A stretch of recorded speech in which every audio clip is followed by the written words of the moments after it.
Welcome back, guys. It is Kibbs from the Brothers Geek Out podcast. I hope you guys have all been well and safe. And again, as always, massive thank you for the support on the channels and listen to the podcast.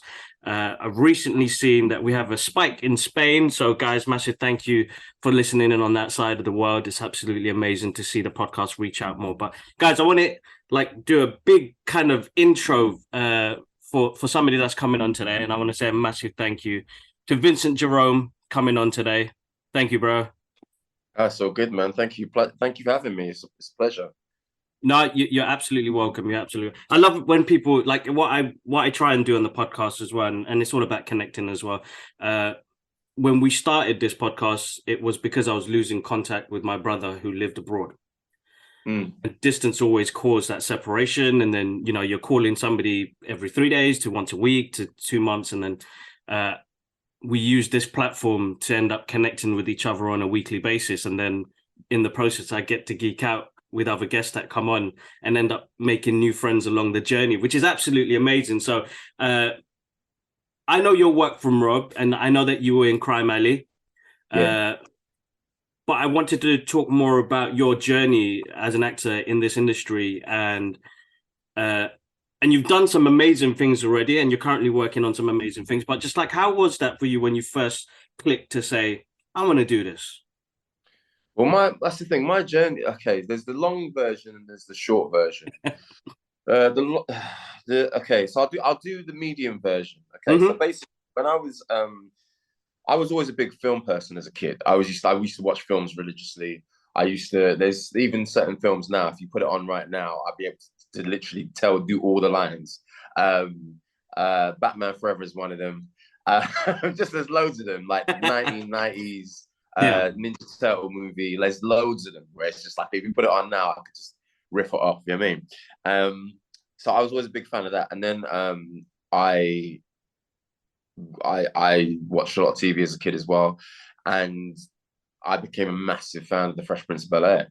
And then from the age of like 9 to, I don't know, maybe even now, it's just like, definitely through my teens, I wanted to be Will Smith. That was it. But the thing is, my young mind and not having anyone that I knew in the industry, I didn't know what being Will Smith was. I was just watching it. I was like, so I'm in my head, I want to be Will Smith. Long story short, after a little dalliance with hip hop when I was a kid, I was able to do drama for the first time doing my A-levels in college, and I did it for the 2 years. And my teacher, whose name is Dan, who I can't remember his second name, so I can't find him now. I'm going to, but it's Anyway, let me hurry this up. We were leaving at that point, and he kind of pulled me to the side, and he was like, "Are you applying for drama school?" And I was like, "No," because one, I was completely ignorant. I didn't know anything about drama schools. I just assumed they were for rich people. I didn't know about grants and loans and bursaries and all those kind of things. And I didn't have a computer at that time, so I couldn't look it up. So I was completely ignorant to it. And then he gave me the talk that changed my life. And he was basically just sat me down and was like, "Yo, I think you're good. I think you got something."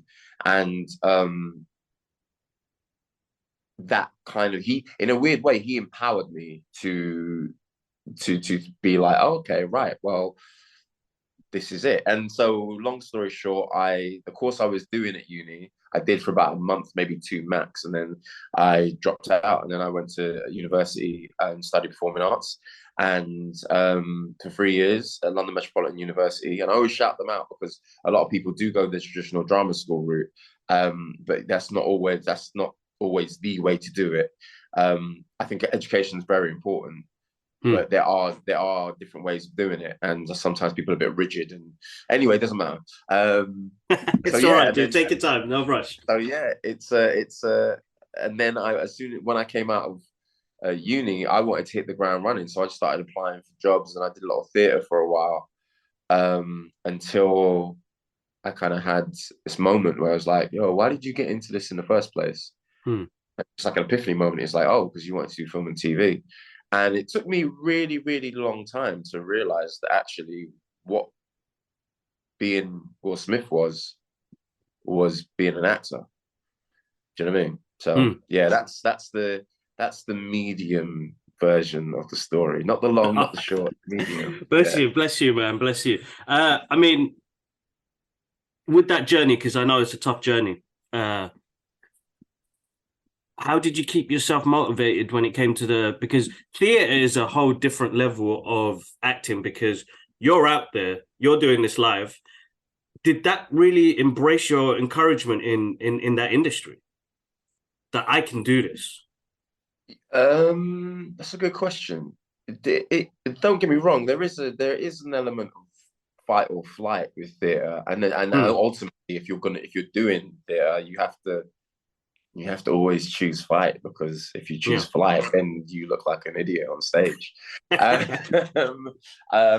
yeah, it did help, but at the same time, when you love something, like you really, really love something, that kind of pushes you through, even through any kind of discomfort that you may have. So, yeah, I wasn't really. I don't know if I'd say it was theatre specifically. Don't get me wrong, the purity of I'm going to sound really wanky at the moment, but it's like no, the go purity of. But the purity of the art form, you're right. It's just you and the audience and the words that are coming out. And a theatre is 100% or can be an actor's medium, because literally you and them. And so it does teach you things, because you are learning about the craft in a different way, in a different way than when you're working on a film or a TV show. So yeah, it kind of, I don't know if it helps you build confidence, but maybe it does, actually. Maybe you're right, because you learn more about how to delve into things, and you learn more about performance, and you have more time with characters and to play and to explore, when sometimes you don't oftentimes you don't with film and TV. You got to hit the ground running with it. Oh, okay. Interesting. So we're going to jump into Waterloo Road right now, and you play a character called Lyndon. And what was your process into getting into something like that? Because before we jumped on this, it was like, I want to tell you my geeky side. So, like, how did you kind of put that role into your process, basically? The funny thing is, like, a lot of the time, when it's gonna make me sound crazy, but like a lot of the time when there's a role that kind of just speaks to me, I usually hear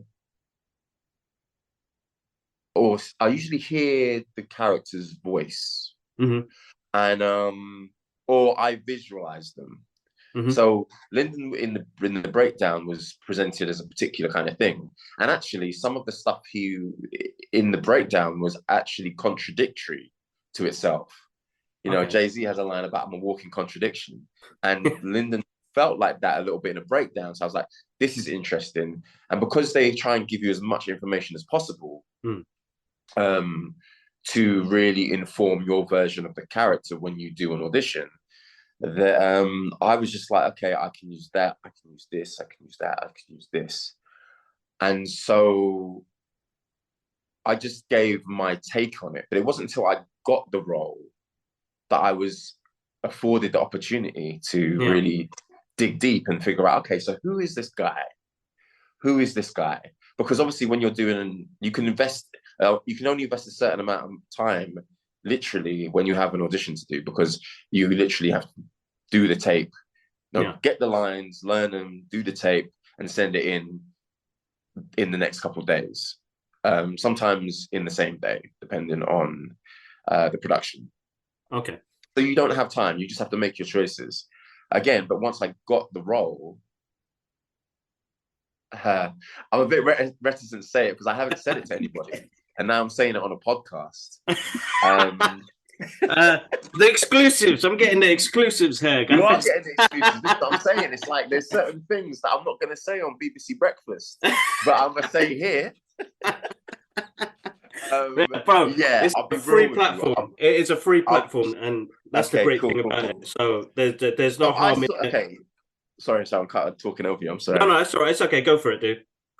Yeah. So initially when I read it, I was like, okay, so Lyndon King is the deputy head of the school, and he has a certain way about him, and da da da. And in the breakdown, he was always a slick one. You know what I mean? Like he was always that guy.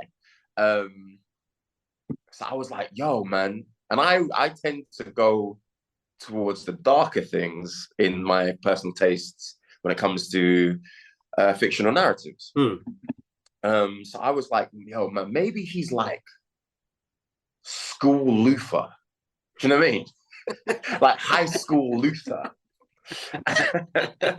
And I played around with that for a bit. And then as I started doing it and really looking, and then when I came out myself a little bit or went beyond Yeah. Lyndon, I was, and this isn't spoilers for the show, but like I play one half of the deputy head team. So there's Lyndon King and there's Joe Casey, who is played by the excellent and hilarious and just lovely human being that is James Baxter. And obviously the head teacher is the absolute titan that is Angela Griffin. And so I was like, And Lyndon's very strict and very direct and no nonsense, but he's the kind of guy you want in your corner when your back's against the wall, because he will give it to you straight and he will get things done. And I was like, And Joe, the other deputy head, is more pastoral. He's more caring. He's more kind of not affectionate. He's more open with his emotions, and they just have two very different styles of doing things. And I was like, And Kim Campbell, when you met her in the old series, she was very much like Joe Casey, because they both have a pastoral background. Yeah. But in order for her to be the head of the school, she needs to be a mixture of them both. So she needs to be strict and get the job done and all the rest of that. But she still has that pastoral background and she cares about the people. So I was like, they're the DC Trinity. That's exactly who they are in my head. Brilliant. I was like, and this isn't me being arrogant, because I know people are going to get in the comments, he thinks he's Batman up, so I don't care. This is how I approach a character. And when you see it, I really believe you're going to see that in the first couple episodes. Yeah. So Joe is Superman, because he's all about hope and just real, you know what I mean? He really cares and wears his heart on his sleeve and all the rest of that. Lyndon is Batman, because he doesn't really care if he's liked. He'll just get the job done. Yeah. But ultimately, he does care about people, but he does it in a very rigid, kind of like methodical way of doing it.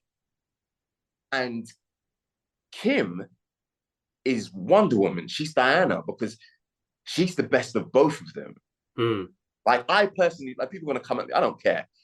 Wonder Woman is the perfect, is almost like, literally, she has all the things that Batman has, and she has all the things that Superman has, but she merged it together in this thing. Like, she is a warrior, and she will fight, and she can be strategic, and she can be. We've seen in some comics, like Cole, like she'll take people out, but at the same time, she has that warmth and compassion for people, and so that's what Kim was. And so in my head, I was like, they're the DC Trinity. And when you see Lyndon in with the other teachers, I thought of the Justice League animated show. Yeah. Because that's who he is. He's Bruce. Yeah. That's the role that Bruce plays in those cartoons. Yeah. With all the different personalities and all the rest of that. That's the role that Lyndon plays in the show. And it's just like, and as I kind of got to opportunities to soften Lyndon a bit more, I was like, okay, so Lyndon is a guy from he's from Northwest London. He's from Enns, you know what I mean? He's from Harsden. He was born on the Stonebridge estate. You know what I mean? He lives in Manchester now and all these kind of things. And I was like, so he's a guy who is in a certain situation now where he has a certain level of authority and he has to be a certain way, so he has to code switch to be that. Yeah. But he's still a man from a certain place. So I was like, maybe we can bring in a little bit of Luke Cage in there. Do you know what I mean? Like, because he's cool, Yeah, and he's streetwise, but he's no nonsense. But then he's still Lyndon's a lot of different things. But that, so yeah, you're getting exclusive. That's my so if you mix Batman from the Justice League cartoons and Luke Cage, I think that's who you're gonna meet when you see Lyndon King. that's interesting, dude, that you took that aspect into that, because that's it's amazing, because I take in comic book lore into my everyday life because of the situations that we have, and you always refer back to how would he do this and how would she do this, and it's amazing that you've put that concept together, because you don't really hear that from many people, and hearing that what their inspirations were for the roles that they play. Not many people would say, I would have inspiration from characters that I've read in the comic books I've seen on TV and things like that. So that's an amazing process, dude. Absolutely amazing. I mean, yeah. Sorry, go on. Yeah, it's a great process. I think it's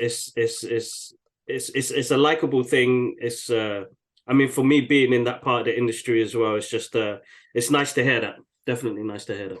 Yeah, no, that's what I'm saying. Like, again, it's not. I chose this podcast to say that I should say. I chose this podcast to say this because I know that the people tuning in would appreciate that. Like, again, I'm not going to go on This Morning and then say that, because they'll look at me like, you mad. But as an actor, you draw inspiration from wherever you can draw inspiration, especially like, I mean, I got the role on a Friday, and I was in Manchester workshopping certain scenes on the Tuesday. So I really didn't have a lot of time. So and when you draw on things, you draw on your own experiences, and you draw on the things that kind of make sense to you. And don't get me wrong, my inspiration for Lyndon didn't stop there. But that was the starting point for me. It's a foundation, isn't it? It's like it's building blocks. It's amazing to hear that, because in like kind of being an actor and playing different roles, and getting to experience life in different ways, I would say, because you're actually going outside the box when you're performing. It's not. It's. I find it really hard to say, how could I do this, but in that perspective. But you can kind of elevate your skills to do something like that. Yeah, I think as long as it's grounded in some sort of truth, I think you can pretty much do anything. Do you know what I'm saying? Like, I really believe that. Like, one of the things that I have realized doing this show. Oh, hold on a second. Something's happening, and I need to. You know what I should have done? I should have.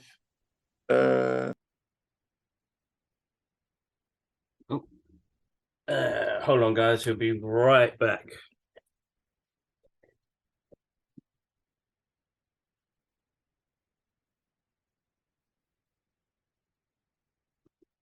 Hopefully, it will jump right back in, guys.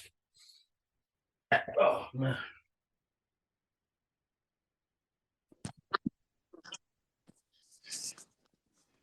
Vincent is back. Yep, I'm back. Sorry, guys. It's all right. For a bit of clarity, this is a little bit last minute, so I'm on my phone and someone's calling me, and I didn't put it on Do Not Disturb, and so yeah, that's my. You know what? I'm gonna 8 Mile myself, because I'm not gonna act like I'm the slickest guy. Okay, things like this happen in the real world. Exactly, it does. No doubt. But I think what. I had so I was doing an interview, like a roundtable interview with Matt Reeves, director of the Batman. Yes, I'm aware of Matt Reeves' work.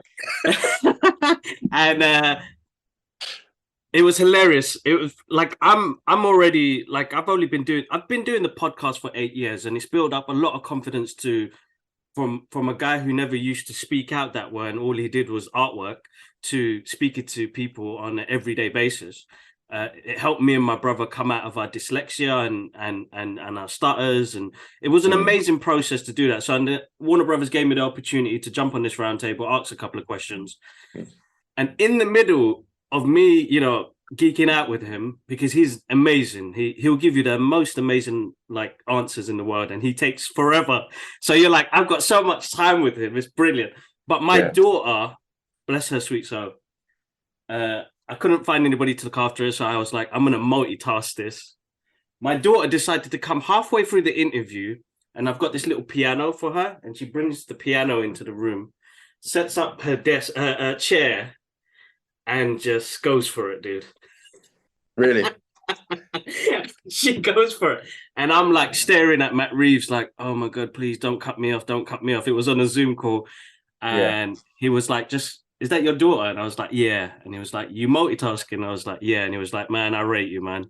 And I was like telling my daughter, I was like, like trying to wave her away. And it was like, just leave her. She's fine. It's perfect. Don't worry. You're a dad. You can be excused. Bless. So amazing experience. But I've had loads of things where I've never pressed record on the podcast and having to ask a guest to jump back on again. But then you're like, is it going to be the same vibe as it was before? Now I double record everything.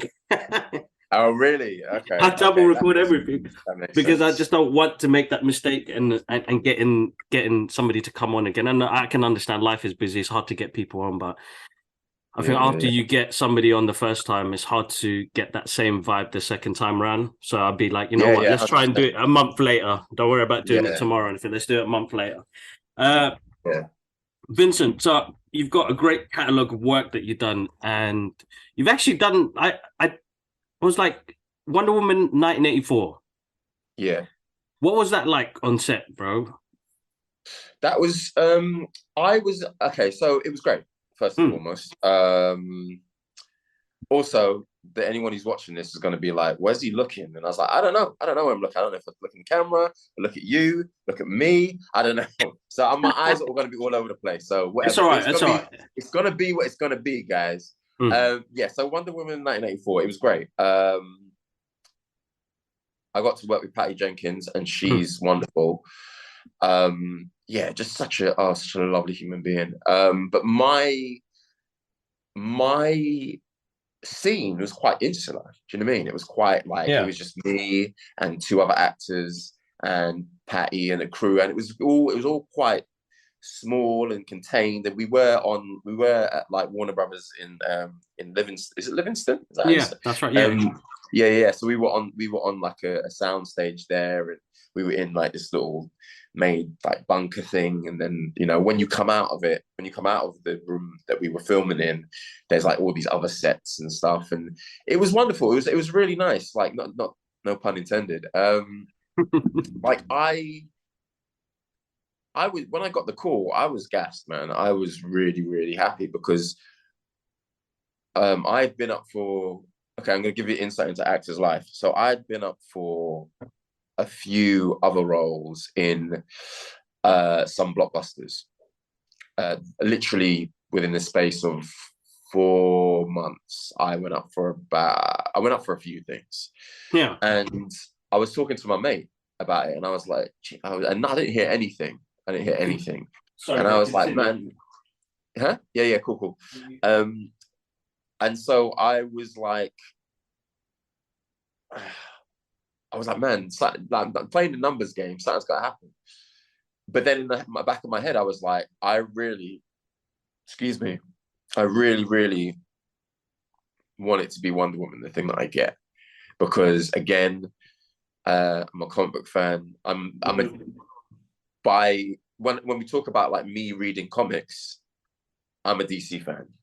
Do you know what I mean? Like I read more DC comics than I read Marvel comics. Like in Marvel, I'm very specific about the comics I read.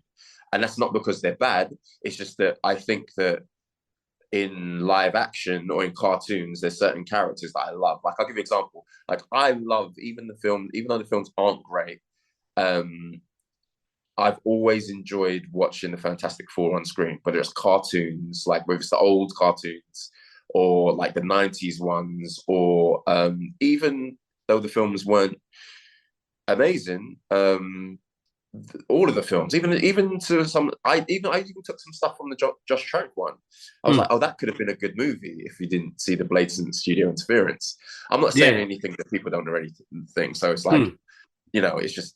But then on the page, the only time I've ever got into Fantastic Four, and this is not a diss on Fantastic Four. Maybe I shouldn't say this. Go for it. But Go like, for it. It's fine. it was when they did the Ultimate Fantastic Four, and Hmm.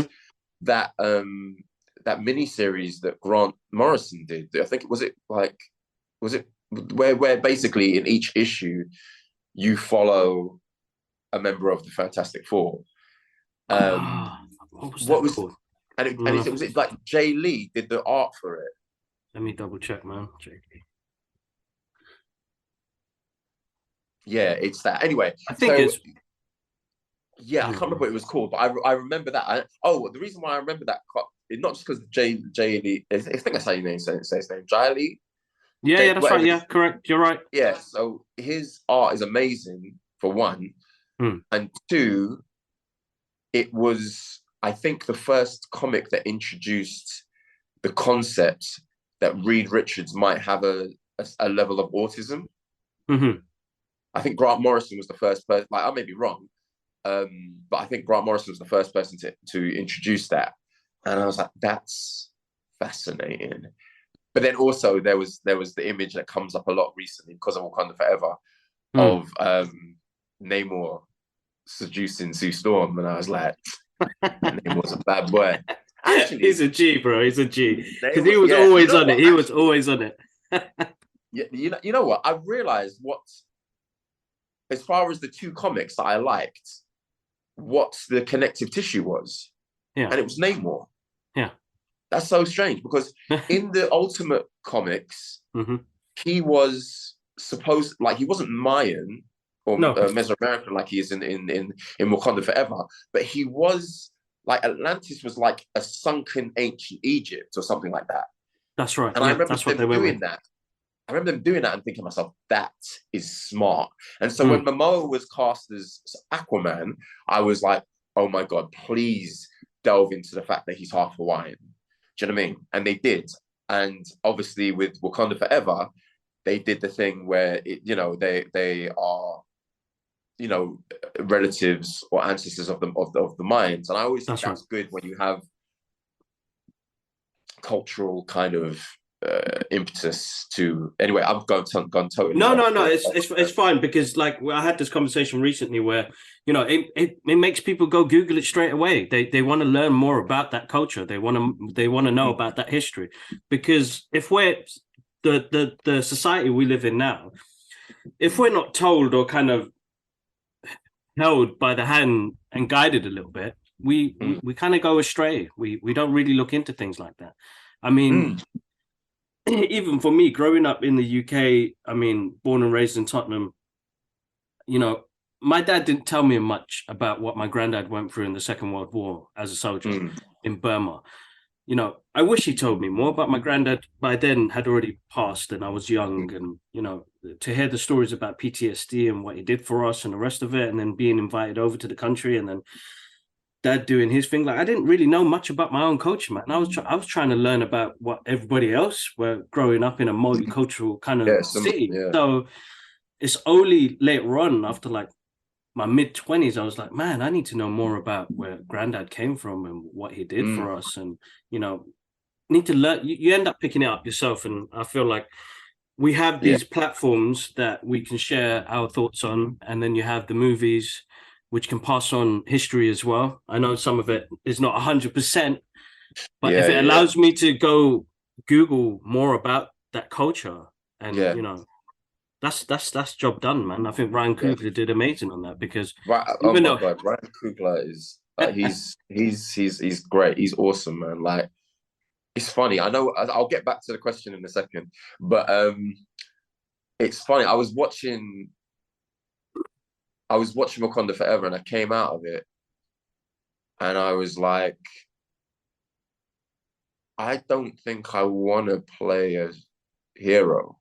hmm, I don't think I want to play a hero. Like, because everyone, there's people are going to ask like, oh, if you could play any superhero, who would you play? Like, and then, you can say stuff like, oh, I play John Stewart Green Lantern, or I play Blade, or I play Luke Cage. And it's like, Yeah. yeah, you kind of play the game. And I see a lot of people playing the game and being like, I'd love to be in a Marvel thing. And then, and then comicbookmovies.com says, oh, this actor says they want to do a Marvel film, and it's like every actor wants to do a Marvel film at this point. Yeah. And so it's not really news. No disrespect to comicbookmovie.com. No. Of course. Even though I do have thoughts on some of the journalism on that, but hey. Oh man, that's we a can whole edit different that thing. out. We can edit that out. Anyway, yes. So yeah, and I walked out of Wakanda Forever, and I was like, man, I don't know if I want to play a hero. And I was thinking about it, and I was like, I don't know why. And I'm not saying okay. One, I don't think I'm tall enough. Two, I don't think I have the right build for it. But I remember watching, is it Green Lantern First Flight? The animated film? That's right, yeah. And then I remember watching that and being like, Sinestro's a bad motherfucker. Sorry, I don't know if I can swear on your podcast. No, of course you can. It's fine. It's fine. Yeah, I was like, Sinestro bad. Yeah, he's dope. And you know what the moment it was? I'm gonna do a really bad impression of that wonderful voice actor whose name I do not know. You know when Sinestro goes he just goes rogue, and the Guardians are trying to get him in check. Yeah. And he does the thing with the ring. And he's like, shut your mouth, you stupid little toad. I was like... That's a good scene. It is definitely a good scene. You're a bad man. I think what they've done in like comic book genre in general as well, and I'm the same as you, bro. I love DC comics. I think they're better written than the Marvel ones. The Marvel ones are really mainstream, and there's only a specific, like House of M and X-Men Genesis, like some of the classic stuff I love, but at heart it's always been, I think DC have better grounded comics and grittier, and they touch on mental health, and they go through a lot more. I think Batman with his characters and his rogues gallery, just who wouldn't want to play a villain? I love the Joker. I would play the Joker, but there's elements that we can kind of get with. It's got to be the right one though. And as I said, I don't know why, man. Ever since then, I was just like, Sinestro had my attention, because it's like it's interesting, because when I was watching Black Adam, I was like, okay, this is kind of like Sinestro's story in a way, because Sinestro's people were like they're tyrant, and he kind of. Sinestro kind of took the Darth Vader route, where they had that scene in episode 2 where Padme and Anakin. I'm not even a Star Wars fan, but I've watched all the films in the hope that I would be a Star Wars fan, and it never got into my soul. But there's that scene in episode 2 where Padme and Anakin are talking of politics, and he's explaining how to keep the galaxy safe, and she's like, "You're talking about a dictatorship." Yeah. And it made me think about that. It's like, that's really interesting, because you think about villains like Thanos, you think about Killmonger, you think about Namor, you think about all these kind of things, and they have their points. I'm not saying I agree wholeheartedly with them, but they have their points. My dad agreed with Thanos, bro. My dad agreed with Thanos. You know what? But the Russo brothers did a good enough job. Yeah. I don't know who wrote the script. I don't think they did, so I can't give the Russo brothers credit. But in Endgame, there's that scene where they all sit, the Avengers that are left, it's all sitting around the table, and whoever's on a hologram and all the rest of that, and they're like, there's dolphins swimming in the Hudson now. The Hudson River has become less polluted because of there's less people, that dolphins are now swimming in the Hudson. And I always remembered that, and I was like, that's a really smart line, and that really does bring a different argument to things. And again, I'm not saying Thanos was right. I'm just saying there's a point to it. a point. There Yeah. is. It's important because, you know, their decisions are valid. I mean, Killmonger in Black Panther, I really felt for him, bro, because it's true. I really felt for him. I agreed with Killmonger. Everybody would say Kibbs, you bad man. I'm not, because he had a valid point. He has a valid point. Yeah. To be honest with you, I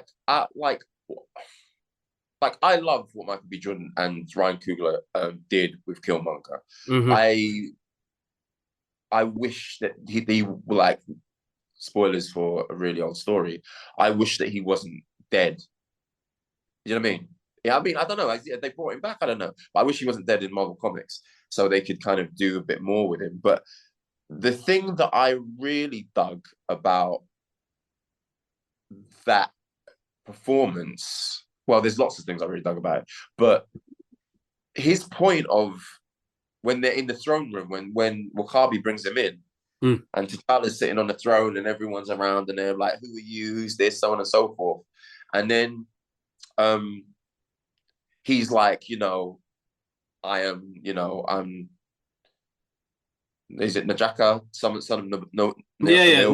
I can't remember. Yeah, my pronunciation for Wakandan names, other than the ones that are in it all the time, are bad. Like, anyway, so, but then he has the thing with T'Challa where he's like, when, you know what I mean, when our people were enslaved, where was Wakanda?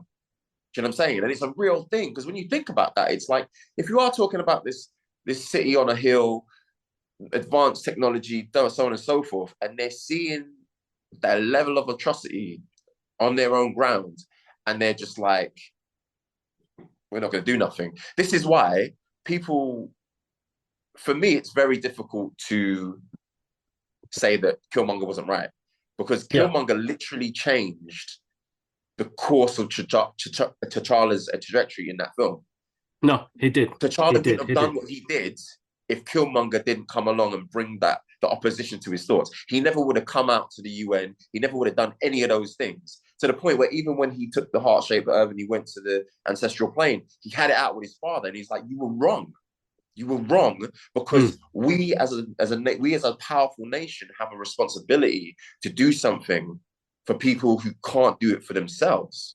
Do you know what I mean? No, so anyway. Exactly. The best thing about jumping on a podcast and just getting to, it goes off topic, but then it's just, I feel like it's more of a natural conversation because it flows. I've listened to podcasts and I've seen podcasts where it's really like question here, answer there.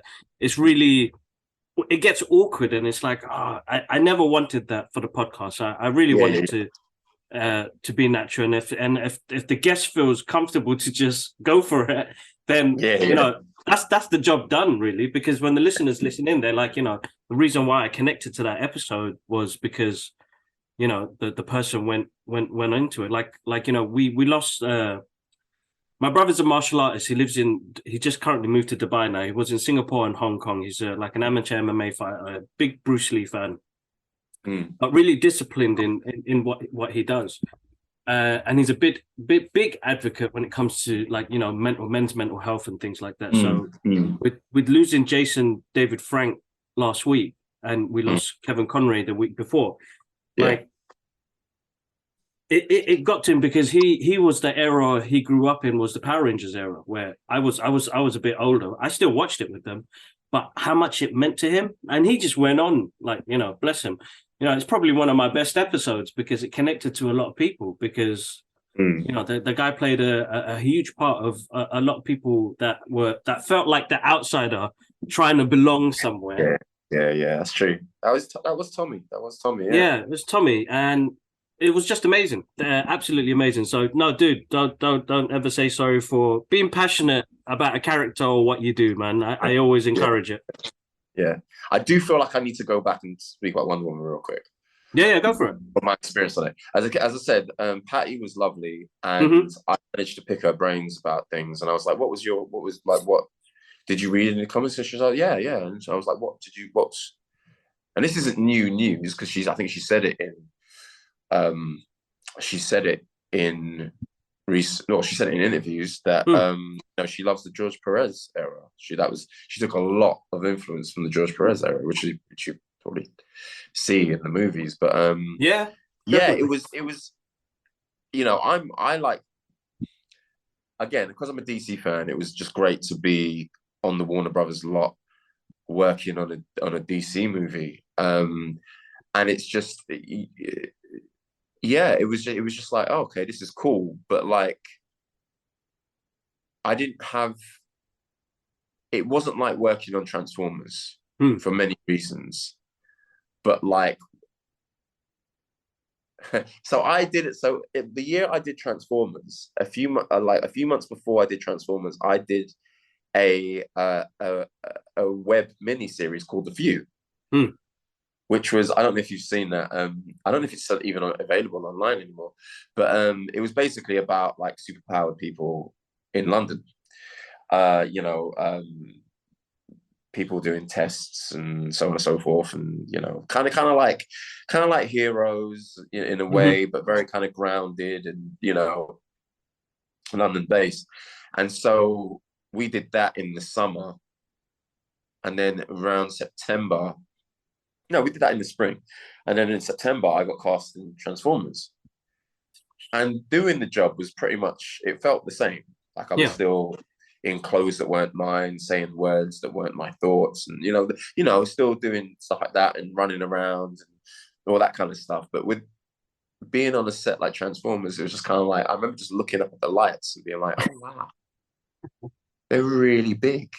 And I don't know why, but that was the thing that got me. And it's like, there's been times on Waterloo Road where we've had to have similar lights. Yeah. And I always just look at them, and I always remember that moment of just being like, it's the most random thing, because you got to understand, I'm a Will Smith fan. I grew up loving Will Smith, growing wanted to be Will Smith. So I was on set about to be directed by the guy who made Bad Boys. Like, sick. Do you know what I mean? That's a geek out moment, definitely. I was like, yo, but again, as much as it was a geek out moment, it was the lights. I was just like, wow, those are really, really big. And even that's the thing, even like, I was like, oh, Bumblebee's over there. It's a car. I'm not saying hello to the car, but like, it's Bumblebee. Cool. And Wahlberg's over there. And I'm like, okay, there's my Wahlberg. What's up, man? What you doing? And I'm like, this is cool. But again, there was a bit of wonderment just standing still and just being on a set like that, and just being like, it's amazing, but ultimately it's not that different from doing a really like low budget web series. It's the work. You know what I mean? That's amazing. Yeah. That's awesome. I've had my I wouldn't even say 30 seconds. It's like I've done some extra work back in the days. Yeah. I was actually production manager on a small kind of, what would it call? Yeah, I'd call it a dark comedy that I worked on coming on 10 years ago, I think. And basically one of the actors didn't turn up, and the director who wrote the story was like, Kibbs, you're the only guy with a beard here. Can you jump on and play this guy? And I was like, oh, allow it, man. You got me wearing an eye patch and shit. And I have to play this really angry sort of Punjabi dude. And I was like, oh, man, looking like the Indian Nick Fury here, man. What's going on, bro? What you doing? I'm here for it. And it was called Bubble, bless him. That ended up, playing at the Rain Dance Film Festival, and he won a couple of awards for it. It's one of my pride and joys of getting like 3 seconds on the big screen playing this angry Indian Nick Fury with an eye patch. It was hilarious, but it's a great memory. But then there was one other film that I did, which I got like, you know what? I need to find it now. It's called Legacy. And I play a guy in a restaurant washing dishes with, hold up, what's the actor's name again? Legacy. He was in Attack of the Blocks, not John Boyega. Oh, I know the brother you talk about. Was he Firestorm? Yes, Firestorm. Yes. Yeah. It's so bad. I can't remember the brother's name. I'm so I don't know him, but so like, I'm sorry, bro. I'm really It's gone right out of my head as well. Yeah. And I remember playing that scene with him, and we were in Pine Studios, Twin Pine Studios. No, not Twin Pine Studios. What am I talking about? Pinewood Studios. Yeah, Pinewood Studios. Yeah, and we were using the cafeteria area, and I got my little, again, another 3 seconds on the screen, but it's even doing that as an extra and listening to them screaming, you know, action, cut, and get back to positions. You know, hair and makeup, and I was like, I've never done this before. Anyway, let's go for it. And to be in 3 seconds of a movie, like, it's one of my greatest moments, man. It's like, it's amazing. But getting to, as you were saying, it was those little things that you look around and you're like, shit, wow. The lights, it plays a key part of what you were doing at the time. It's living in that moment, which is absolutely amazing. But that's something I still try and do. Like, for instance, I've got like the Waterloo Road premiere tonight. Yeah. Do you know what I mean? Like, actually, just to plug 2 things that I'm in. I mean, the guys that I made The Few with, we did a film last year called The Payday, and The Payday is having its London premiere tonight as well. But I'm in Manchester, so I can't be in 2 places at the same time. So I have to miss that one. But like, whether it is The Payday, which comes out December 5th. On digital release, so digital platforms like wherever you buy movies online, December 5th, Payday. Awesome. So whether it's The Payday, which was a very like independent, like low budget kind of situation where we all just kind of got it done,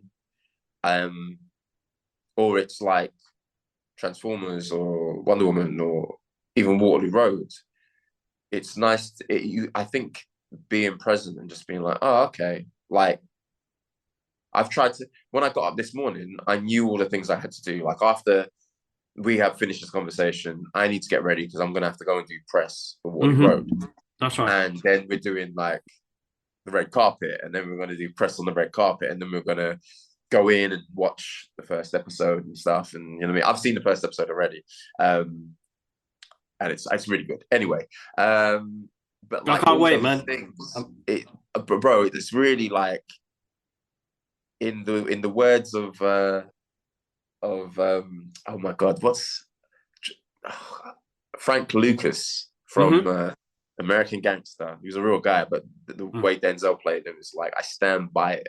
It's really, what we're doing in Waterloo Road is really good, really good.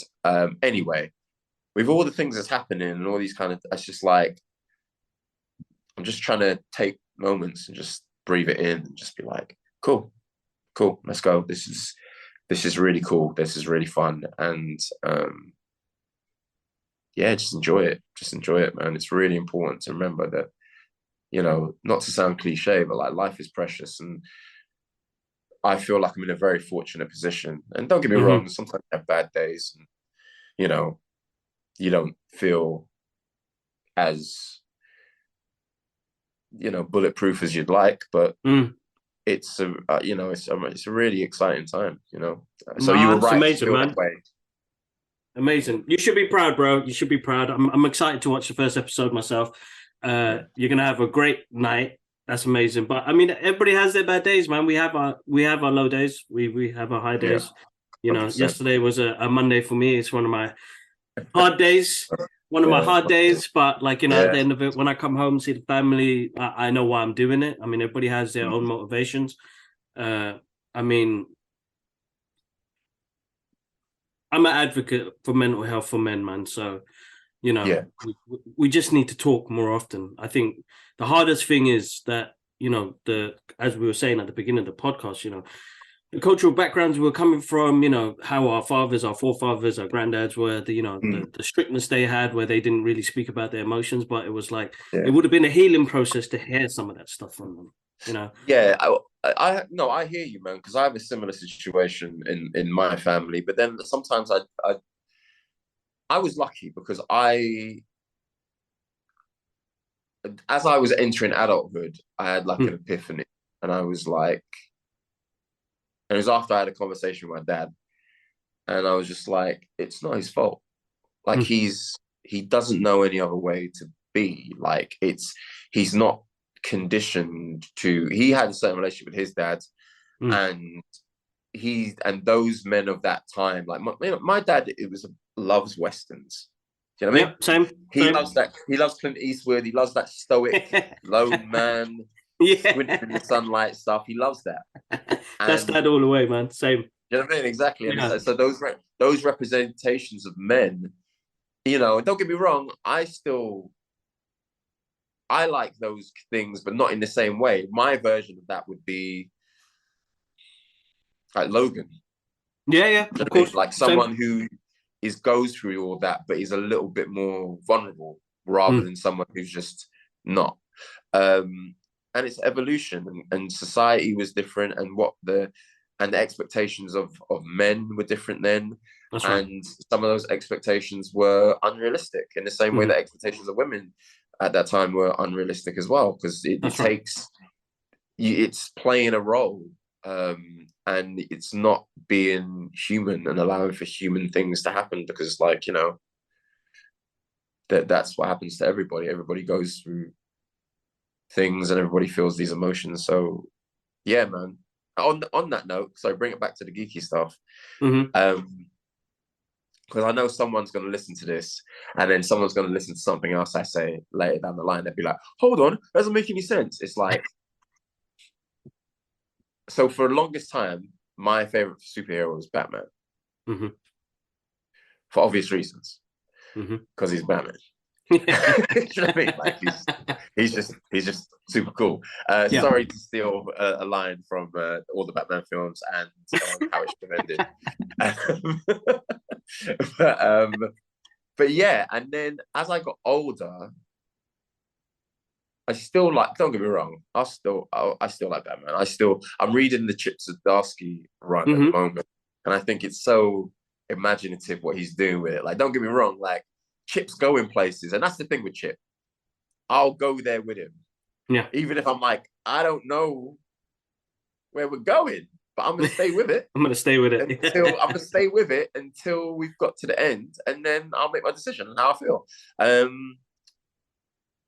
But like, yeah, so Batman was my guy for years, and I love Sean Murphy stuff. Amazing.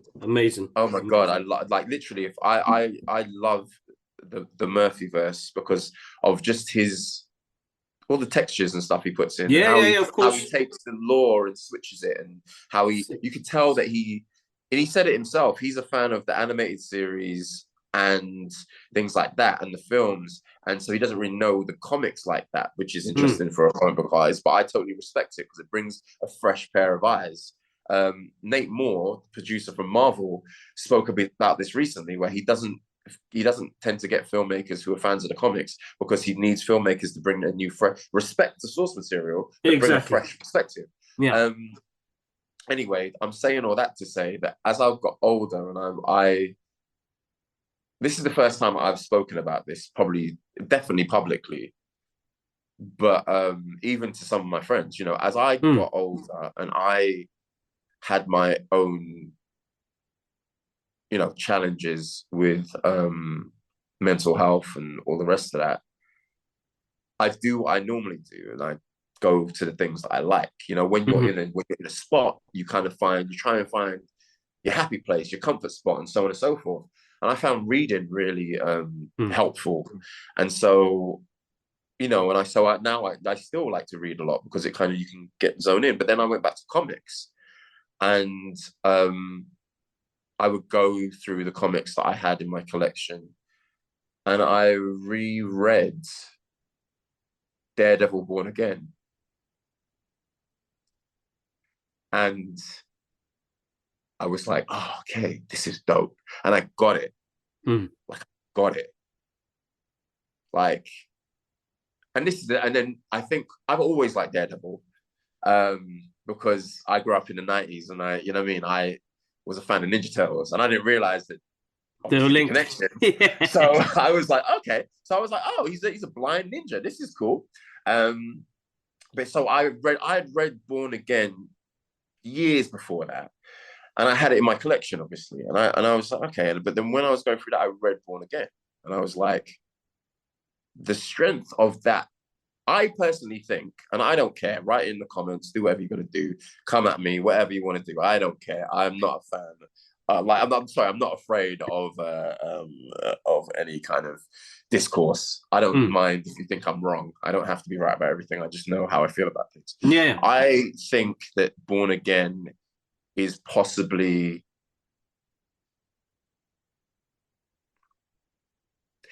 for me, it's probably the greatest superhero story ever told. That's good. It is. I can agree with you. Because I can agree with you. And the reason why it's so amazing, and this is why the point that I'm trying to make is that I am 100% my favorite superhero is Daredevil. He just is. And I know I started with Batman, and the Batman Daredevil very similar, but it's like 100% Daredevil. And the reason why it's 100% Daredevil is not because of the Netflix show, because I was a fan before that, but because the most interesting aspect of Daredevil is Matt Murdock.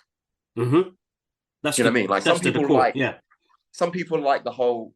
I'm going to get controversial here, but people are like, Bruce Wayne is the shell, Batman's the real person, and some people like Batman more like Bruce Wayne. Side note, I don't think that's true. I don't think that's true. I don't think Batman's the real person and Bruce Wayne's the fake. I think the real person is who Bruce is in the cave with Alfred. Because that's the guy who can put on the mask and be the Beast and be the Vengeance and be the Knight and be all that stuff. And then Bruce is the other shell, like he's the playboy billionaire kind of thing. But Bruce in the cave is where he can be Bruce Wayne. Is where he can be a son to Alfred. He can be a father to Damien and a surrogate father to Dick and Jason and Tim and Cassandra and Steph and all those people. Do you know what I mean? Like that's the real. Anyway, but my point is that you're gonna have to edit the hell out of this, by the way, because I'm rambling like a fool. I don't do edits, dude. I don't do edits. Okay, right. I'm sure but yeah, so for me, it's like Matt, like Daredevil was 100% my favorite character, and then as I started reading more of the character, it's just like, oh, I get it. Yeah, working class kid, raised Catholic. Catholic guilt is real. It's just all the other things, all the other things that kind of come with that character. And I was like, yeah. So even though I'm a DC guy and I read more DC comics than I do Marvel, Daredevil is my dude. And I was even having a conversation. I lent Rob Palin, a writer director who directed me in Living Crime Alley. I lent him Born Again. Yeah. Because I said to him, you need to read this book. You need to read it. And the reason why I lent it to him, he doesn't know this, but the reason why I lent it to him is because we had a conversation about Daredevil and why I like Daredevil and so on and so forth. And it's the resilience that Batman has as well, but at the same time, it's different because what they did in the Netflix show, and because they needed to, because it's a visual medium, they showed Matt Murdock being physically like durable. Like he was able to take hit after hit after hit after hit and keep moving. He was like Rocky. Do you know what I mean? He was, and you see him cut and all the rest of that. And so because they needed to for that visual medium, they made it about his guts and his toughness. Yeah, that's right. But when you read the comics, the thing that is tough about Matt Murdock is his mind, is his brain. That's the thing that makes him the man without fear. Do you know what I'm saying? Like there's a beautiful little page that I think Joe Quesada wrote and drew, and Jimmy Palmiotti did for Marvel 1000. And it's Daredevil on a rooftop talking to a guy with a camera, and the guy with the camera before the story starts is telling him about the moniker of the man without fear. And he's saying how that's funny. And he's like, and then the guy's like, why is that funny? And he basically, in short, is saying, the reason why I do what I do and I'm so careful with how I do things is because I'm always afraid. And I think as a human, there's something that really resonates to me where it's like, and I really came back to it, and this is why I know that he's 100% my favorite comic character, because even during the pandemic, there were things that there were so many uncertain things, and for me as a comic book fan, it was that thing of like, I refuse to choose fear. I refuse to choose fear. And don't get me wrong, fear will creep in and it will have its many manifestations. That's right. But it's not about not feeling fear. It's about overcoming it. And that's why, that's why he is the man without fear, because he lives with it and he chooses for it not to be like overwhelm him. And I just thought that was dope. So yes, this is another ramble to say that even though I really like DC, Daredevil was my favorite character. That's amazing. Amazing. Listen, it's never ramble, dude. It is never ramble. We see it as great content, inspiring, motivating, hearing your perspective from that character, because most characters will compare Daredevil to Batman and the resilience and the rest of it, but sheer willpower, both of them have it, but on different levels. And that's just me coming from my background in comic books. They both have it in a different manner. And amazing, absolutely amazing. Not to get too political, just to add another thing as well. And as I got older, and again, I love Batman. I really do. But even watching the Matt Reeves one, and this is not a diss on the film. It's just it's at the core of the character. As a working class black man from an inner city, I'm from London, so it's like I kind of, as I got older, I kind of had a real problem with a rich guy going out and beating up poor people. No, I can totally agree with you on that one. But a poor person beating up another poor person, I was cool with that. Because Matt Murdock is from Hell's Kitchen, you know what I mean? Not nice bougie Hell's Kitchen. No, exactly. Hell's Kitchen when it was Hell's Kitchen, you know what I mean? No, exactly. I mean, it's really important to see comic books and narrative like that coming up, because you don't get that perspective, and some people won't ever see that. I did a recent podcast with a friend of mine, and the power of representation with what Black Panther and what Wakanda Forever has done. When somebody comes out of the blue and say, "Hey man, Kibbs, you looking like Namor, bro." He's Aztec Mexican, I'm Bangladeshi descent. It's like, I still take that as a compliment because it's a brown person on the screen. So it's important to share different, for the podcast anyway, and for the listeners out there, that the perspectives that you get, I don't do it to offend anybody. It's just a different perspective, and everybody has their own say and opinions. And to be honest, Vincent, our comments are always clean and grateful. I'll show you some of the comments that we get on the podcast, which is absolutely amazing. And if people do jump in, and I don't have to have a battle, man. Thanks to the listeners. Of course, people are entitled to their opinion. Like, exactly, I don't mind that people have an opinion for me about what the things I say, and I'm not trying to be controversial here. I don't mind if people have an opinion, but then of course. the same time, you can't expect me to care about every opinion. Like, that's just don't like. Yeah. Okay, it's just, it is what it is. Like, not everybody is gonna like everything. Like, we're not the same. That's the main thing. We're all connected. We're all connected. But we're not the same. But we could be civil about it. We could have conversations. Very you know what I mean? And that's what I took from Black Panther. World leaders are looking to kill each other by the throats. Where Black Panther Wakanda Forever, so that what, if I show a bit of mercy, we can make an alliance. We can work together. Yeah, 100%. And that is really important, because ultimately we are just, we are just kind of everybody's trying to coexist, and people do have their own little bubbles and all the rest of that. So yeah, man. But you're talking about different perspectives and representation. This is why I did Crime Alley. Yeah, because I first read Crime Alley as just a script, and I was like, this is beautiful. This is amazing. And this is way before there was any kind of idea of it being made. It was just a script, and Mm-hmm. I was like, this is lovely. And it Yeah, showed a Gotham that we don't see. that's We right. show, you know, what I wanted to. So when Rob did say that he was going to do it, I was like, yeah, I'll happily put myself on tape. I think I might have got those things mixed up. I think I said, if you ever make it, I'll put myself on tape. Yeah. And then he kind of decided he was going to make it, and then I put myself on tape. But one of the things was that is like, you don't see those people of the people of Gotham like that. In a sense, you don't see the single father who's down on his luck trying to feed his kid, who's in the worst area of Gotham City, the most poverty-stricken, deprived area of Gotham City, where every other week or every other month, or literally, like, who knows what the timeline is, there's a terrorist attack on their city, where literally life is being lost all the time in the most horrific ways.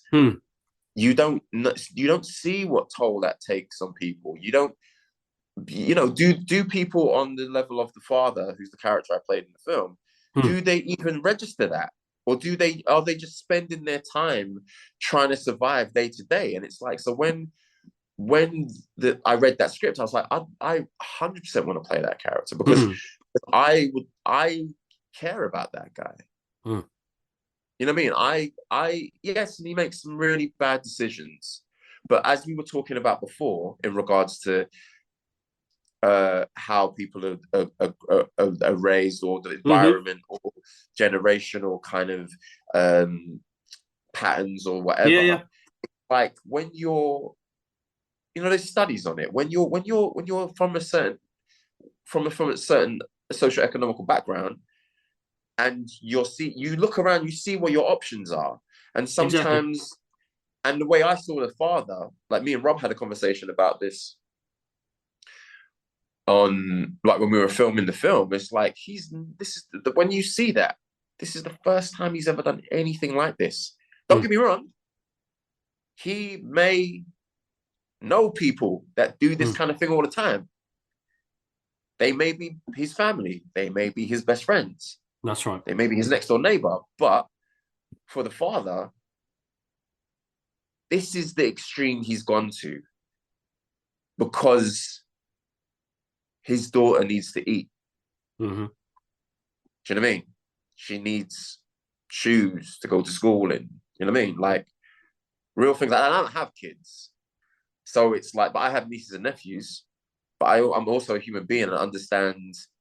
I'm also a human being from a certain kind of background, and I understand what it's like to not have. No, of course. But then, you know what I mean? And the need for my mum and dads, my sister, my cousin, my whoever, that needs to provide for people is real. So yeah. No, it is. Even me becoming a father, I learned that, that I'd do anything for that kid, anything. And hands down, if it comes to a difficult position in my lifetime, if I have to do something, then it's choices. I know it's bad choices, and I don't advise anybody to go through that. There's always help, and there's if you don't have an option, I suppose it's very difficult when you don't have an option. You have an option. Yeah, exactly. You don't feel you have an option. Yeah, and that's the thing. And I think sometimes, again, where we kind of sell ourselves short as human is when we don't have empathy for others, when we're kind of like, well, actually, yes, he should have done this and this, but actually, but when your back's against the wall, you're not thinking about, sometimes you're not thinking about the most logical thing. No. Sometimes you're literally, it's instinctual. Do you know what I mean? That's right. Exactly that. Yeah. Exactly that. Vincent, I've kept you long enough, dude, and you've got a busy evening ahead of you, man. But just to let the people know, where can they find you, dude? And, he's got a great collection of stuff he's done, guys. So I'll put the descriptions down below. But where can we find you on the social networks, bro? So you can find me on Twitter and on Instagram now I've changed it recently, so hopefully I got this right. It's Vincent underscore Jerome underscore. Cool. Or if it's not that, it's Vincent underscore. No, sorry, it's at underscore Vincent underscore Jerome. One of the two, man. One of the two. So anyway, guys, I'm going to have it in the description below because he changed it recently. So I'll put the right one down below. But yeah, please go follow the journey. Amazing, amazing, amazing catalog of things that he's doing at the moment. More to come as well. When does Waterloo Road come out officially? Okay, I can't say the exact date because the BBC coming soon. BBC would jump through this window right now and karate chop me in the face. So it's going to be January. It's going to be early 2023. Cool. And January. Exclusives, guys. I love it. I love it when I early 2023 and January. Okay, guys. So that's all I'm saying. If you look at those two sentences, you might be able to figure out a rough time. There we go. A rough date, even. So yeah. I've got a riddle for you guys. Try and work it out. Dude, massive thank you for coming onto the show, man. I know it was last minute, but have a awesome time tonight, man. Congratulations again on this. And no, honestly, thank you for the time. I'm always grateful for people to jump on and share moments with me. So I'm really grateful. Thank you. Yeah, man. Thank you for having me, man. You're always so open and generous of spirit and again, the reason why I've been able to ramble like an idiot for as long as I have is because there's a level of comfort, man. So thank you so much, and I hope to come back on the show, on the pod. We do, because you have actually a really good knowledge of some of the books that have come out recently and in the past. So I think we need to jump into some episodes and pull out some books and kind of do a little deep dive. Gosh, yeah. I think I've got some ideas. But what I'll do, I'll drop you a message and we'll go from there. But yeah, man, please do. Then we can really get into it. Because yeah, definitely. Yeah. I think the listeners would love that. The listeners would love that. Deep dives is always great. But we could pick a book and we just can go. You know what? I think I'm gonna do it now. I'm gonna pre-jump this, and I think we jump into Born Again, dude. I think we go do a little panel description, and we'll go through the pages I'm gonna have to bring tissues for that one, boy. I love it. Tears of sorrow, tears of lots, man. Like that's okay. Awesome. Right. We do that. I see it as a challenge. Yes, awesome. I'll give you a time scale, dude. But if I don't get to speak to you, man, listen, man, have a wonderful time tonight. Happy Christmas and an awesome New Year, and then we'll connect definitely.